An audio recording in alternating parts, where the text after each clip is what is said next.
Hey guys, what is going on? Randall419, the man with the million, back again with another daily video. What's up? Hope everybody out there is doing well. This could be my Rand's Indie Spotlight, my review for Little Nightmares, which just came out today on Xbox One, PlayStation 4, and PC. It retails for $20 and is developed by Tarsier Studios, published by Bandai Namco. What exactly is Little Nightmares? Well, it's a dark, whimsical tale where you play as Six as she tries to escape the Maw, which is a vast, mysterious vessel inhabited by corrupted souls looking for their next meal. Now, I'm going to try to keep this review of the game as spoiler-free as possible. The clips I've taken are literally right from the beginning because there are some scenes and some things that I think, just like in Outlast 2, that you should see for yourself. Now, Little Nightmares is a physics-based platformer along the same vein as Limbo, Inside, Unravel.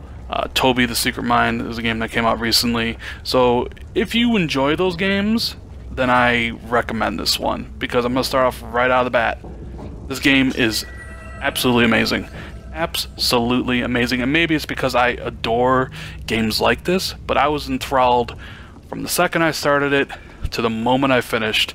I finished it in one playthrough, and I immediately started up, play through it again. Now, the controls of the game, you know, that you control Six are pretty basic. You have a lighter that you can pull out at any time with B. It'll help light up the dark areas of the game because this is kind of a dark game, a lot of dark areas, right? You can grab things and pull them with the right trigger, like I just did there with the chair, so I can pull it over to the door, jump off the door, grab onto the latch and open it up.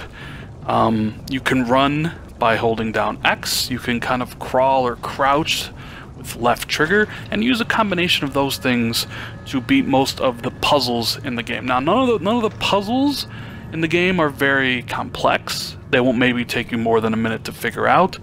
But it's not that type of game, and it's not a rack your brain type of game to figure out the puzzles. This is about discovering what's going on at this Maw, why Six is trying to escape it. Although they keep the story pretty vague, a lot of it is told through imagery and you know, your own kind of perspective of what it looks like. Now, you may have noticed the art style. The art style is absolutely incredible.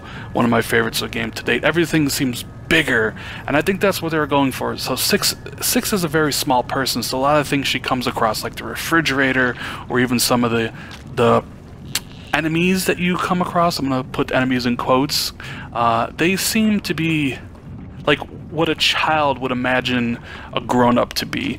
Kind of grotesque, super huge in comparison to yourself, and I think that does the game a lot of favors. Some of my favorite sequences are playing hide and seek with the janitor, or with the twin butchers who wear other people's faces on their own. There's a lot of that. It's not so much like Outlast 2, where it's you running away from things, right? This game is more about hide and seek and trying to accomplish the task you need to do underneath the noses of these patrolling enemies. So the atmosphere, the art, totally fantastic. But of course the game does have its issues. I found the loading to be a little bit long when you load in between the acts, a little longer than I thought they would be, so that's kind of a missed opportunity. Plus, I don't really like when you climb on things, when you run and jump to something, because there are a lot of instances where you have to like hold X to run and then jump with A. You do have to manually hit the right trigger anytime you want to climb on something. You know, in the other games like Unravel or Limbo or Inside, your character will automatically grab on to like a ledge, right? But in this game, Six won't do that. You have to kind of manually grab onto things, which you know, resulted in a few deaths on my end because I totally forgot about that. In the heat of the moment, when you're trying to get away, when you're being chased, you need to make that jump and grab onto something. I totally forgot to you know, hit that right trigger to to save myself. The camera is fixed, which I think is a great thing, although sometimes if you run really fast you can outrun the camera in certain instances, which isn't that big of a deal because I really do like the forced perspective.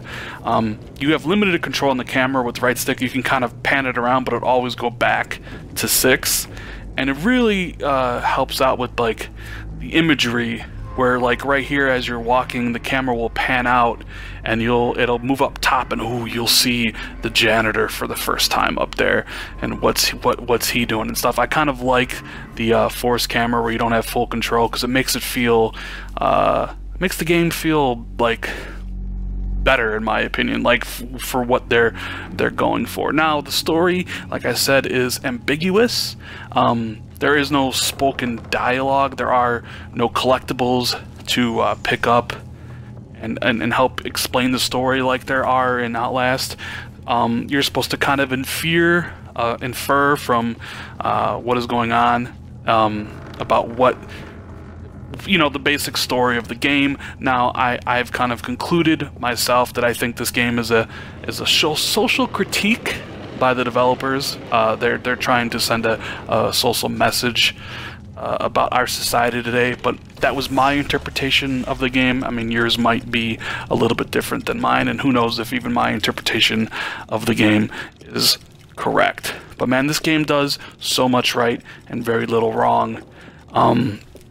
Like I said before, I just had so much fun playing this game, and these type of games speak to me. Now we come to another issue, which I'm sure a lot of people have, is going to be the $20 price. Now people ask, "Hey Rand, how long did this game take you to complete?" And I say my first playthrough took 4 hours. That's it, 4 hours. Although it was a really great 4 hours, it still owes you in 4 hours. You could also probably, once you know the puzzles and how to solve them and where to go, you could probably beat this game in an hour to an hour and a half. So I know a lot of people will balk at the price. $20 is a lot for 4 hours, but I think this game is worth it. And I think a lot of people out there will be really, really happy with what this game offers. Now, achievement-wise, you'll get a few achievements. There are a few achievements tied to natural story progression. There are 3 achievements tied to collectibles, lanterns you'll come across that you can light up with B when you put your lighter next to them. Dolls that you can pick up and throw. There are a few of those, as well as these gnomes that you can go and hug. They don't really serve any purpose other than getting them. They don't like give extra any story like they do in Outlast or whatever, but they are there. Now, a couple of other achievements I'm not really sure about, but it seems once it's known that this game might be an easy 800 gamer score, not necessarily an easy platinum, because I think one of the achievements requires you to beat the game in an hour and not die. Now, on my first playthrough I died quite a bit because there are some trial and error sections, especially when you're trying to get away from the janitor or the really grotesque, ugly people in the 4th act. There's specific places you're supposed to run to that you may not know the first time, but I mean, that's kind of what the game is in those sequences. You're supposed to kind of learn and then repeat what you're doing. But yeah, I mean, this is a great game. This is by far one of my favorite games of the year. Just look at this guy. Look how creepy this is. This dude just walks in there. Look how long his arms are. Reminds me of like Freddy Krueger from the first Nightmare on Elm Street. This game can be unsettling in parts, opposite from like Outlast 2, which was unsettling from a gore perspective and the nasty things that's going on. This game is more unsettling from the visual aspect and the way they went about it. But anyways, guys, coming to the end of the video, I give this game a 9. It's one of my favorite games of the year. I completely adored Little Nightmares. I wholeheartedly recommend it if you have the $20 to spare, although I know it's a lot of money for people, especially for a short game, but I just wanted to give my recommendation. I think this game is utterly fantastic. There's not a lot of stuff wrong with it, and it does a whole lot of stuff right. So that's going to be my review. If you like that video, if you like the review, hit that like button. Consider subscribing for more content. I will see everybody later.